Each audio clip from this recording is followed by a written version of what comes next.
বিসমিল্লাহির রহমানির রহিম। আজকে সোহেল স্যারস টিউটোরিয়ালের পক্ষ থেকে তোমাদের সবাইকে স্বাগতম। তোমাদেরকে আজকে আমি যে অঙ্কটি করাবো সেই অঙ্কটি হচ্ছে 4.1-এর বীজগণিত নবম-দশম শ্রেণীর বীজগণিত 4.1-এর 16 নম্বর অঙ্কটা। সবাই আমরা একটু তুলে ফেলি অঙ্কটি।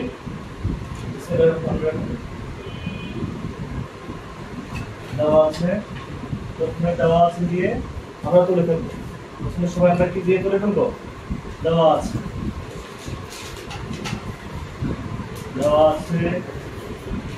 a x সমান হচ্ছে b, b y সমান হচ্ছে c এবং c z সমান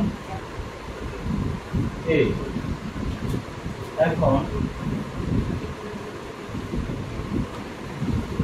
এখন ax সমান b। অতএব এই ইকুয়াল টু এখানে কি আছে? cz আছে। এই জায়গাতে আমরা cz বসাবো। কি বসাবো? cz টা বসিয়ে পাই cz, আর এই এর জায়গায় আমরা বসাচ্ছি cz, আর হচ্ছে x এর জায়গায় আমরা বসিয়েছি x সমান জায়গায় সমান, আর b এর জায়গায় b।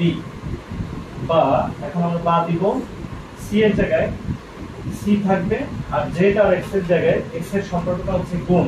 এই ব্র্যাকেটটা দ্বারা কি সম্পর্ক বোঝায়? গুণ সম্পর্ক বোঝায়। তাই আমরা এটা গুণ করে ফেললাম xz সমান হচ্ছে b। এখন আমাদের যে কাজটা করতে হবে সেটা হচ্ছে c এর মানটা তুলতে হবে।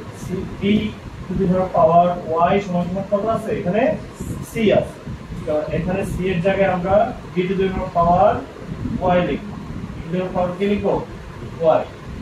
এর পাওয়ার হচ্ছে xz সমান হচ্ছে b।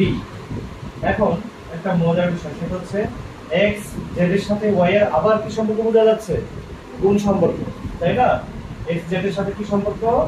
গুণ সম্পর্ক। এই জন্য আমরা এই তিনটা গুণ করে ফেলব। x y z equal to b। এখন b এর উপরে আমরা একটা পাওয়ার কি মনে করতে পারি? সবসময় পাওয়ার 1 মনে করতে পারি, তাই না? তো উভয় দিকে বেস যেহেতু b আছে কিন্তু পাওয়ার দুটো ভিন্ন, সেহেতু আমরা বেস দুটাকে উঠায় দিতে পারি। বেস দুটো কি হয়ে যাবে? উঠে যাবে। কারণ হচ্ছে উভয় দিকে যদি বেস সমান হয় হয়তো বেস উঠে যাবে, যদি পাওয়ার সমান হয় তাহলে পাওয়ার গুলো উঠে যাবে। এখন এই জায়গায় আমরা দেখতেছি বেস সমান কিন্তু পাওয়ার একই রকম না, পাওয়ারটা ভিন্ন। সুতরাং পাওয়ারটা আমরা রেখে দেব, আর বিটা আমরা এমনিতেই উঠিয়ে দেব। ঠিক আছে? বিটা আমরা লিখবো না, এটাকে আমরা বা না লিখে অতএব লিখব। ওকে, তো এখানে আমাদের লিখতে হবে শোট।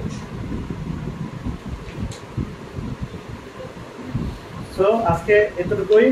তোমরা যারা না বুঝছো তোমরা আমাকে সবাই কমেন্টস বক্সে অবশ্যই কমেন্ট করবে, আর সবাই আমাকে আমার চ্যানেলটাকে সাবস্ক্রাইব করবে যাতে আমি আরো নতুন ভিডিও আপলোড দিতে পারি তোমাদের জন্য, তোমাদের সুবিধার্থে এবং তোমাদের উপকারিতার স্বার্থে।